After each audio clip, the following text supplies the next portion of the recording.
아닙니다. 구약성경 404쪽이에요. 예, 감사합니다. 혹시 외줄타기 공연 서커스장 가본 적 있으세요? 있어요? 외줄타기 혹시 보셨어요? 외줄타기 하는 거?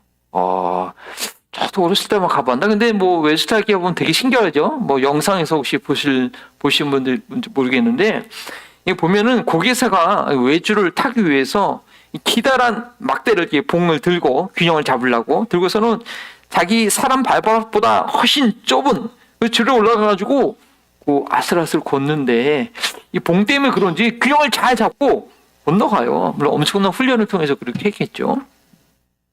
이 외줄을 건너기 위해서는 균형 감각이 절대적으로 필요합니다. 그런데요, 이 믿음의 여정에 있어서도 균형 감각이 필요한 거예요.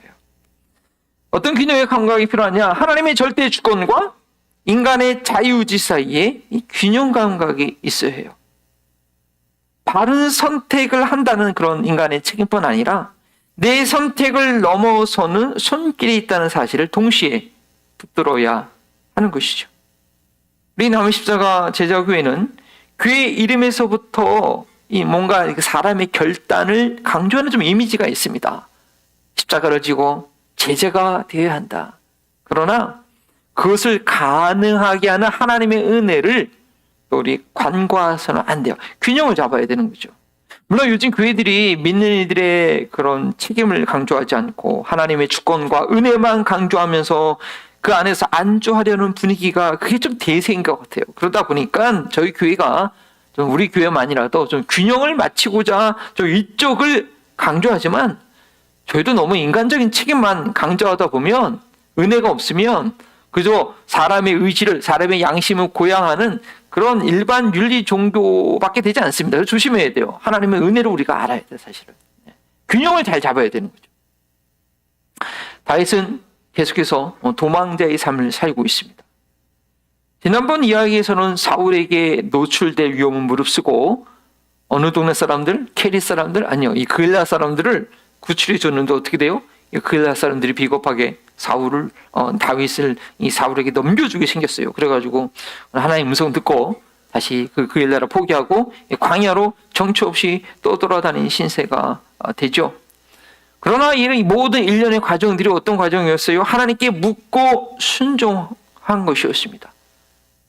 비록 다시 이 광야에 내몰린 상황이었지만 하나님께서 철저하게 지키시고 계심을 오늘 말씀을 읽으시면서 우리 친구들은 읽을 기회가 없었겠지만 잘 들으세요.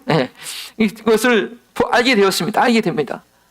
그래서 오늘 본문 말씀을 통해서 우리가 새겨야 될 그런 내용은 14절에 다 첫 번째 절인데 어떤 내용이냐? 하나님이 다윗을 사울의 손에 넘기지 않으셨다는 것입니다. 사울이 아무리 이스라엘 전역에 정보망을 두고 막강한 군사력을 가지고 다윗을 쥐잡듯 잡으려고 해도 이잡듯 잡으려고 해도 누가요? 하나님께서 허락하시지 않으면 절대 잡히지 않는다는 것이죠. 오늘 다윗의 이야기를 통해서 저희가 가져야 할 확신은 다음과 같습니다. 한번 읽어볼까요? 하나님 나라는 하나님의 절대적인 주권 아래 하나님의 주권 아래 진행되는 거예요. 큰 그림에 있어서는 궁극적인 목표 아래 반드시 하나님이 결정하신 대로 이루어진다는 것이죠. 물론 그 이루어지는 과정 중에 인간들의 불순종, 순종에 따른 그런 시간의 지연과 또 어떤 사람들은 탈락하고 또 새로 뽑히고 하는 그런 일들이 생기긴 하지만 하나님께서 이 인간과 같은 수준이 아니라 하나님의 완벽하신 계획에 따라 하나님께서 책임지고 진행하신다는 거예요. 근데 그게 정말 좋은 소식이에요. 불완전한 인간들에게 다 모든 책임을 떠맡기지 아니하시고 완전하신 나의 주, 주님께서 인도해 주시는 것, 이것이 복음이죠. 저희는 그 절대 주권을 신뢰하고 의지해야 합니다. 오늘 다윗의 이야기를 통해서 하나님께서 어떻게 다윗을 완전하게 이끌어 주시는지 우리가 보면서 나의 연약한 삶도 나의 선택에만 맡기지 않으시고 친히 인도하시고 보호하실 것에 대한 기대를 하게 되시기를 바랍니다. 사울이 내려오기 전에 그일라 성읍을 황급히 떠난 다윗과 그 일행들은요, 어디로 가느냐? 광야 지역으로 갔는데 광야의 산악지대로 갔어요. 근데 그 이름이 10이라는 10 광야의 산악지대예요. 이번에 그 이란에 미군이 떨어졌을 때 그 광야 지역 보니까 막 광야에 막 이렇게 돌산만 있고 막 그러잖아요. 혹시 이집트나 뭐 이스라엘 가보신 분들은 알겠지만 그런 광야의 산악지대에 머무릅니다. 그리고 그동안 사울은 이 그일라 성을 급하게 빠져나온 다윗이 어디 있는지는 모르지만 마음 불안하니까 날마다 자기 왕정 다 나라 다스리는 뒤로 하고 날마다 다윗만 찾으러 다녔어요. 이번에 미국과 이란의 전쟁 중에서 미 전투기 요원을 구출하는 작전이 아주 긴밀하게 진행됐죠. 뉴스 들으신 분은 알겠지만 이란도 미국 뒤어 이 장교를 찾기 위해서 가능한 모든 수단을 동원했습니다. 이란 영토에 떨어졌기 때문에 아무래도 이란 사람이 실종된 미군을 찾아내기가 훨씬 수월했을 것입니다.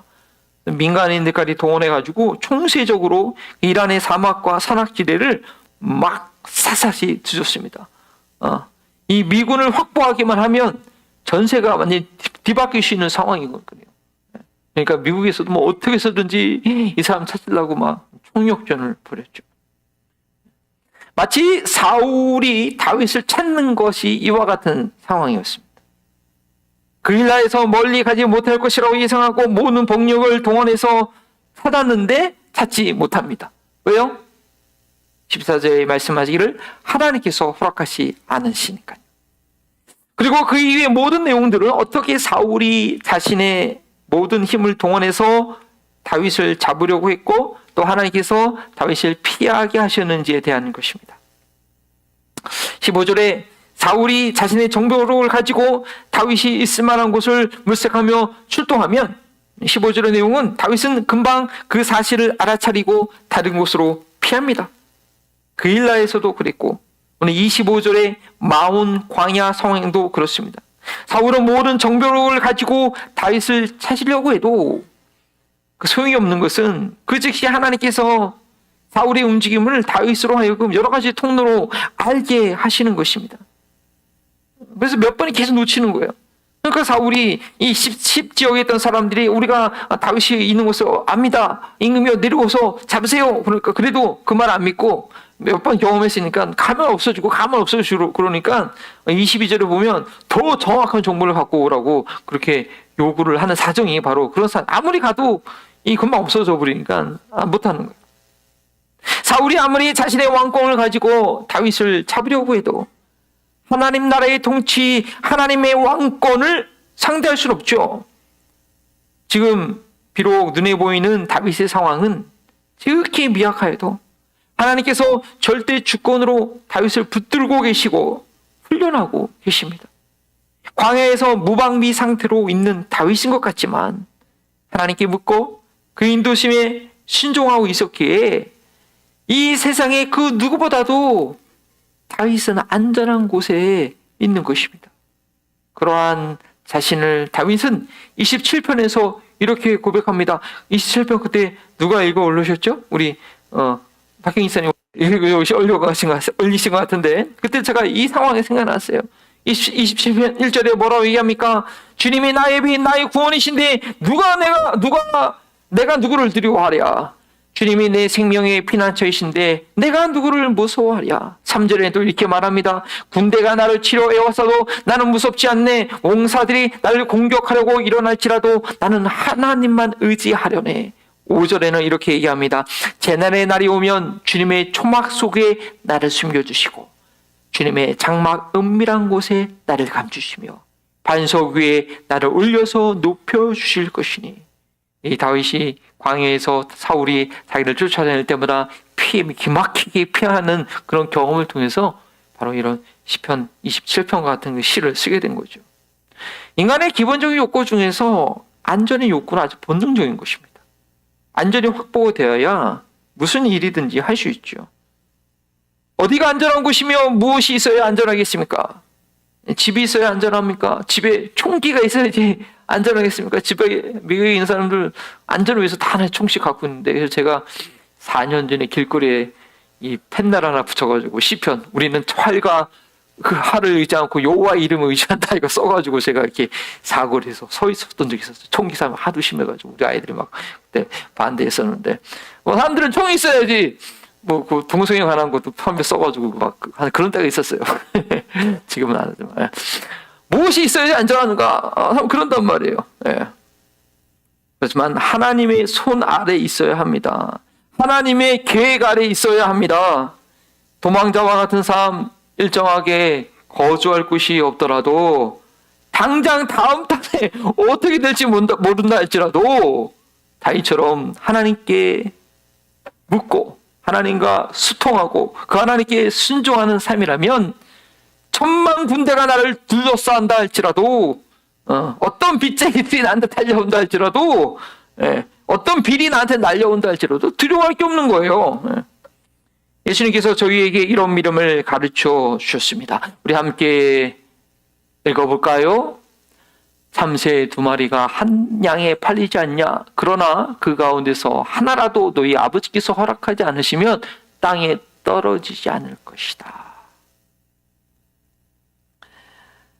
다윗이 이러한 굳건한 믿음을 갖도록 하나님께서 또한 적시에 요나단을 보내주십니다.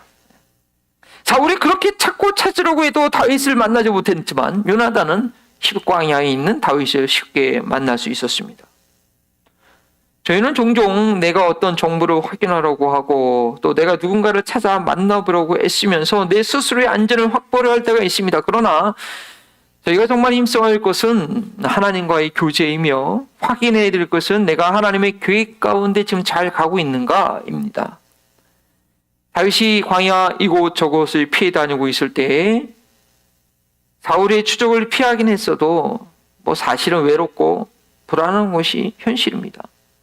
도대체 나는 무엇을 위해서 왜 이렇게 됐나 회의감이 들죠. 왕궁에서 잘 나갔었는데 왕이 사위였는데 내가 왜 갑자기 이렇게 됐나 힘든 거예요. 마음이요.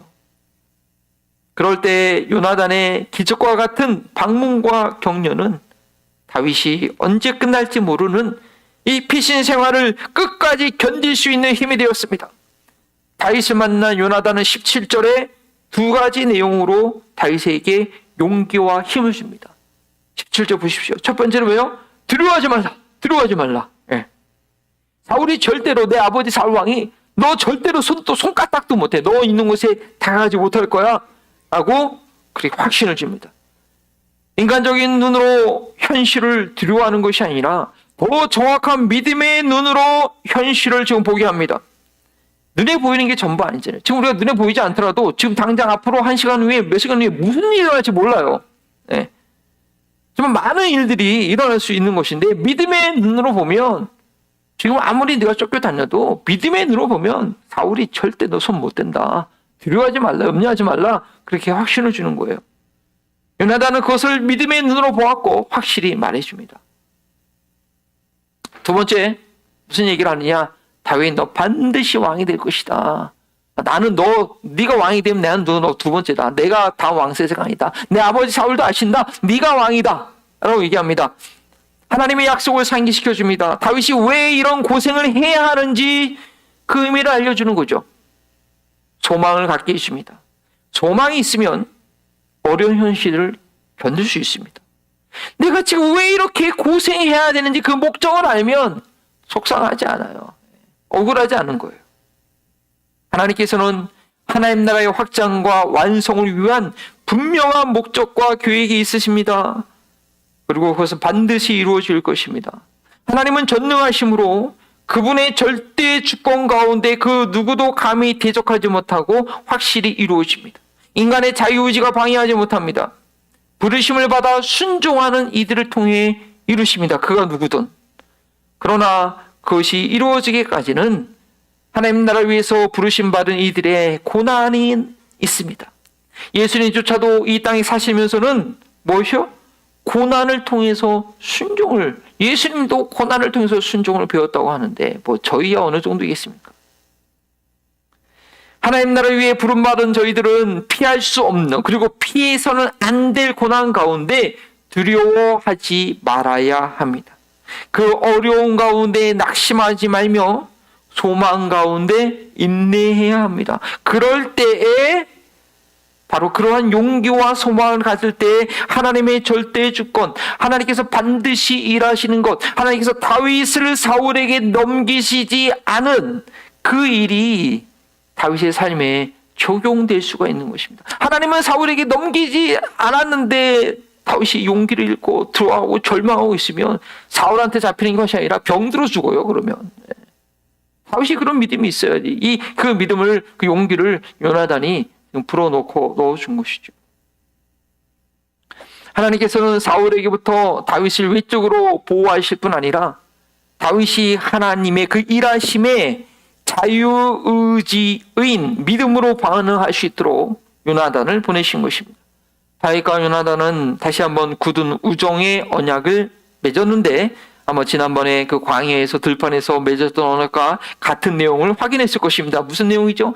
비록 지금 요나단이 궁 안에 있지만 요나단은 끝까지 다윗을 지지하고 다윗을 배신하지 않고 나중에 다윗이 왕이 되면 이 요나단 가문을 왕정이 바뀌니까 이 위험하잖아요. 그렇지 않고 이 친구 요나단의 가문을 돌봐주어야 된다라는 그런 언약을 다시 한번 우정의 언약을 맺은 것이죠. 그리고 이것이 요나단과 다윗의 마지막 만남이 되고 말았습니다. 그 후에는 만나지 못하고 요나단은 전쟁터에 죽고 나중에 다윗이 그 요나단의 아들을 거두어들이는 그 약속을 지키는 일이 되는 것이죠. 요나단은 다윗이 왕으로 세워지는 것을 보지 못한 채 죽게 됩니다. 지난번에도 말씀드렸듯이 이 요나단은 다윗의 고난의 여정 가운데 성령님과 같은 위로자와 격려자가 되었습니다. 성령님께서는 예수님께서 하나님 우편에 앉아 가심과 동시에 제자들에게 오신 보혜사 또 다른 위로자라고 하셨습니다.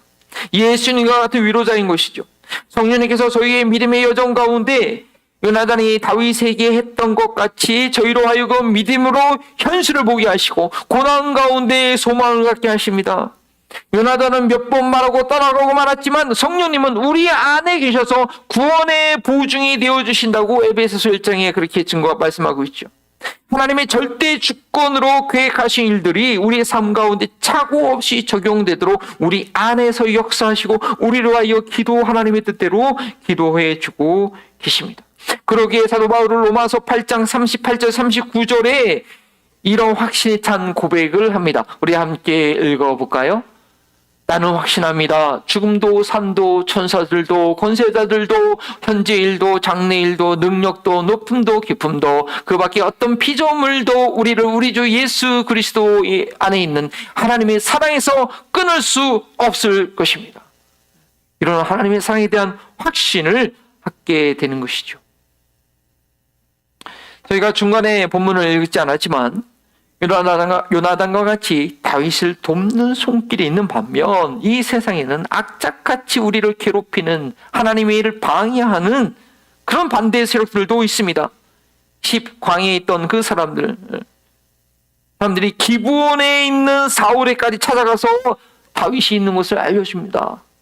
지도로 보시면 저기 처음에 가드에서 다윗이 나가죠. 가드에서 아들랑 뿔에 갔다가 아들랑 갔다가 저쪽으로 모압 쪽으로 갔다가 다시 그일라로 갔는데 그일라에서 이제 10광야로 또 도망쳐 큰 광야예요. 근데 여기 있는데 요 주변에 있는 거주민들이 저 베들레헴 위에 기브아까지 찾아가가지고 사울이 있는 기브아까지 가가지고 다윗이 여기 있습니다. 왕이시여 내려오셔서 잡으소서 그렇게 고자질을 하는 것이죠.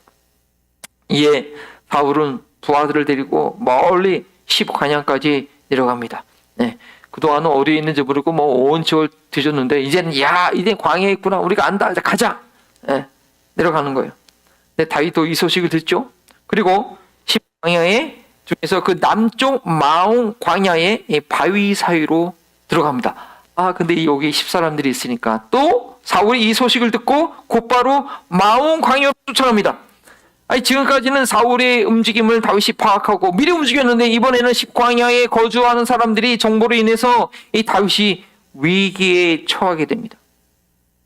다윗이 피한 동선을 금방 파악하고 바로 뒤쫓아가는 거예요. 그래서 26절은 어떻게 얘기하고 있습니까? 그 긴박한 상황을 이렇게 묘사합니다. 이라여 사울은 산 이쪽에서 이 산 이쪽에서 쫓아가고 다윗과 그와 부하는 산 저쪽에서 도망하게 되었다. 사울은 산 이쪽 등선을 따라 올라가고 다윗은 바로 그 산 전쪽 등선을 따라 지금 도망치는 형국입니다.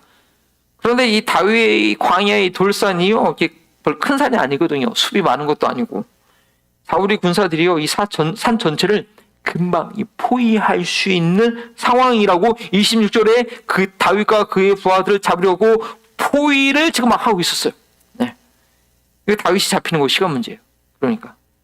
뛰어봤자 벼룩이라고 정말 그런 신세예요. 방금 전에 요단안이 말해준 내용이 무색할 정도입니다. 다윗은 이대로 사울에게 잡혔나요? 오늘 본문을 시작하는 14절에 분명히 밝히고 있죠? 하나님이 다윗을 사울의 손에 넘겨주지 않으셨다. 이 전제로 모든 스토리가 진행되고 있습니다. 인간들이 아무리 어떤 수를 쓴다 할지라도 하나님께서 막고 계시기 때문에 가능하지 않는 것입니다. 이러한 전제 아래 이야기가 진행되고 있는 것을 보아야 합니다. 사방이 막혔을 때 뭐라고 합니까? 사방이 막히면 어딜 보라? 하늘을 보라. 하늘을. 하늘에 계신 하나님께서 보고 계시고 도우시는 거죠. 시편 121편. 눈을 들어 산을 보라. 나의 도움이 어디서올꼬 천지를 지으신 여호와께서라. 27절이죠. 갑자기 전령한 사람이 사울 왕에게 소식을 전합니다. 블레셋 족속이 쳐들어왔으니까 지금 빨리 오셔야 됩니다. 합니다. 아이고, 하필이면 이때 조금만 더 추격하면 잡는데.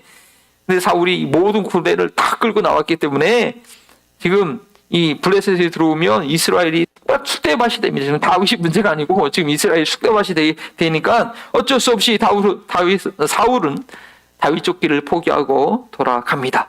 그리하여 그곳 이름을 셀라 하마 느곳이라고 부르게 되었습니다.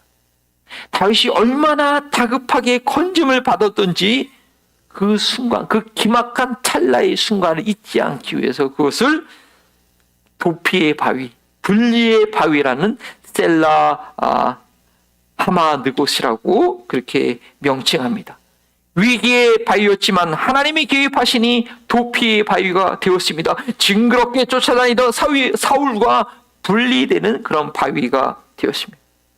인간적으로 어떻게 할 수 없는 상황은 하나님의 절대 주권이 드러나는 상황입니다. 블레셋이 이스라엘을 침공하는 그 정확한 타이밍을 누가 맞힐 수 있겠습니까? 하나님께서 하신 것이죠. 인간이 노력해서 될 일이 있고 그렇지 않은 일이 있는 것입니다. 하나님께서 인류 구원의 역사를 사람에게만 맡겨두시고 뒷짐만 지고 계신 분이 아니라는 거예요. 친히 일어나셔서 간섭하시는 분입니다. 그래서 다윗의 시편에는 여호와여 일어나소서라고 한 표현이 잘 등장합니다. 시편 3편에 7편에 17편에 19편에 21편에 35편에 68편을 보면 다윗이 여호와여 일어나소서, 하나님 도와주소서 하는 내용들이 있죠. 저희는 어떤 상황에서도 하나님의 선하심을 의지해야 합니다. 이번에 이란 광야에 낙오된 그 미 전투기 조종사가 권총자루와 조그만 수신기하고 저 2000m 산악지대에 숨어 있었잖아요. 거기서 이제 미군한테 연락을 해야 되는데 어떤 암호를 썼어요? 그 마음의 간절함, 그 간절함 표현됐죠. 뭐라고 그 암호로 보냈어요? God is good. 하나님은 선하시다. 그 위기의 순간, 그 잡히면 싸는 거거든요. 그 완전 전쟁 완전 뒤집어지는 거예요. 그 위기의 순간 하나님, 그렇다고 그분이 또 자교를 하겠어요? 그럴 수도 없고. 하나님 선하시다고만 지금 의지하고 있는 거예요. 그래서 그 신호를 써서 분해가 처음에 시야에서 이게 정말 맞나? 맞다라고 해서 이제 접속을 하게 됐죠. 저희를 향한 선을 행하시는 그 하나님의 절대 주권을 믿어야 합니다. 그래야 하나님의 일하심에 믿음으로 반응하는 그런 바른 선택을 할 수 있습니다. 자유의지가 바르게 작동을 합니다. 저 아내가 결혼하자마자 중국으로 1년간 단기 선교를 갔을 때의 일입니다. 중국에 들어가기 전에 여러 가지 백신 예방주를 많이 맞았어요. 아직 그 임신 계획이 없었기 때문에 부담 없이 그냥 막 맞았죠. 필요하다고 다 맞았는데 덜컥 얘를 임신했네. 그러니까 아내가 얼마나, 저는 몰랐어요. 너 아내가 지금 막 난리가 나는 거, 막 울면서 어떡하냐고 난리가 나는 거예요. 예. 지금 제가 찾아보니까 그 주사 별로 임신부하고 관련 없는 그런 주사였긴 했는데, 어쨌든 걱정이 되는 거죠. 그래서 같은 그룹에 있는 선교사님들한테 태아를 위해서 정말 이 뱃속에 있는 아기가 문제가 없도록 열심히 기도를 했습니다. 그때 한 선교사님이 저녁 때 저희 집에 오셔서 이 낙심해 있는 아내에게 조용히 건네준 그 하나님의 말씀이 있었어요. 저도 미리 알고 있는 말씀이었는데, 그래도 이 말씀을 이렇게 전했었어요. 예레미야 29장 11절이죠. 너희를 두고 계획하고 있는 일들은 오직 나만이 알고 있다. 내가 너희를 두고 계획하고 있는 일들은 재앙이 아니라 번영이라 너희의 미래에 대한 희망을 주려는 것이다. 나 주의 말씀이다. 라고 그 로우즈 선교사님이 우리 아내에게 이 말씀을 전해줬습니다. 중국에 있는 동안에 아내는 입덧이 너무 심해서 결국 먼저 한국으로 돌아갔기 때문에 제게는 정말 그 나머지 기간이 재앙의 기간이었지만 이 5화일에 똑똑한 체이레가 아주 건강하게 태어나게 되었습니다. 재앙이 바로 눈앞에 있는 것 같아도 저희를 향한 하나님의 계획은 항상 선하십니다. God is good all the time. All the time God is good. 우리가 어떻게 할 수 없는 상황에서 그분의 절대 주권을 가지고 그 선한 뜻을 이루시는 거죠. 그 재앙에 미치지 못하도록 결정적인 순간에 셀라 하마느곳을 세워주십니다. 한 번뿐만 아니라 곳곳에 셀라 하마느곳을 떨어뜨려 주신 것입니다. 내가 어떻게 할 수 없고 손 놓고 있을 때, 그러나 나를 향한 하나님의 절대 주권을 인정할 때 바로 하나님의 셀라 하마느곳이 나타나게 되는 것입니다. 세상은 자기를 믿으라고 합니다. 그렇지 않으면 돈을 믿거나 학력을 믿거나 의학을 믿거나 사람을 믿습니다. 그런 것 자체가 악한 것은 아니죠. 저희가 사용할 수 있는 유용한 도구들입니다. 하지만 신뢰의 대상은 아니라 돈 믿어봐요. 돈 어느새 날아갑니다. 돈은 사람 돌게 만들어요, 정말. 의사 훌륭한 분도 있지만 사람 진짜 환자 알아주지 못해요. 신뢰의 대상이 아니에요. 정말 믿을 수 있는 것은 전능하신 그 누구도 흔들 수 없고 바꿀 수 없는 절대 주권을 갖고 계시는 창조주 하나님이시라는 거죠. 그 하나님을 믿는다라는 것은 하나님의 절대 주권을 인정하는 것입니다. 그렇기 때문에 저희가 믿을 만한 거예요. 내 소원에 따라 나의 결정에 따라 좌지우지되는 것이 아니라 내가 어떤 상황에 있든지 내가 어떤 선택을 하든지 하나님께서 하나님의 뜻을 이루신다는 그런 믿음이 있어야 됩니다. 한 마리의 참새도 하나님께서 허락하지 않으면 떨어질 수 없다는 그 하나님의 절대 주권을 믿어야지 우리가 바르게 믿음으로 응답할 수 있는 것입니다. 그것이 하나님의 계획, 하나님의 예정과 우리 사람의 자유의지의 균형을 맞출 수 있는 그런 중심추가 되는 것이죠. 우리가 이민자의 삶을 살면서 때로는 이민자의 자녀수에 살면서 왜 나를 이곳에 보내셨는지, 왜 이민자의 삶을 허락하셨는지, 왜 우리 부모님이 태어난 나라와 내가 태어난 나라가 달라서 이렇게 불필요한 문제를 겪어야 되는지 앞에서 수많은 질문들을 하게 되죠. 그 도전과 질문들에 우리가 해결하기 위해서 우리가 노력하고 수고해야 할 것들이 있지만 그 모든 수고와 노력은 뭐요? 하나님이 다윗을 사울에게 넘기지 않으셨다라는 것처럼 그 모든 수고와 노력은 그 안에서 이루어진다는 것을 알 때 저희는 우리가 해야 할 일들을 확신과 평온 가운데 감당할 수가 있는 것입니다. 하나님은 여전히 일하고 계십니다. 그렇기 때문에 저희가 반응해야 될 믿음이 있습니다. 저희가 모든 걸 다 이해하려고 하는 것이 아니라 그저 저희가 우리에게 주어진 현실을 긍정적으로 낙관적으로 이해하려고 스스로를 설득하는 것이 아니라 지금 이 순간에도 하나님의 결정이 내 위에 있다는 사실을 인정하는 믿음입니다. 그 믿음 위에 설 때에 하나님은 우리의 인생 곳곳에 셀라하와 느곳을 세워 주시는 것입니다. 우리가 더 이상 도망칠 곳이 없을 때, 우리가 더 이상 할 수 없는 그 순간에 바로 그 자리에서 하나님께서 그 하나님의 길을 셀라 하마느 곳을 세워 주시는 것입니다. 이번 한 주간도 하나님께서 우리를 원수에게 넘기시지 않는다는 그런 사실을 붙들고 두려움이 아니라 믿음으로 확신 가운데 살아가기를 주의 이름으로 축복합니다. 기도하시겠습니다. 주님 감사합니다. 다윗을 선택하시고 선택하실 뿐 아니라 그를 사용하기 위해서 훈련하신 하나님, 하나님의 보정 가운데 그 훈련을 이루시는 귀한 모습을 봅니다. 우리가 어떤 훈련과 어려운 훈련 가운데 있을지라도 하나님의 선하심을 의지하며 나를 향한 하나님의 뜻이 분명히 섰다는 것을 믿고 그 하나님을 신뢰할 수 있는 믿음을 더하여 주옵소서. 세상의 비관과 낙심의 목소리를 듣는 것이 아니라 성령의 위로하심과 새롭게 하심을 날마다 아침마다 또 잠들 때마다 들을 수 있는 그 소망 가운데 살아가서 우리가 감당하는 이 고난들이 정말 하늘나라의 놀라운 상급이 되게 하여 주옵소서. 감사하며 예수님의 이름으로 기도합니다.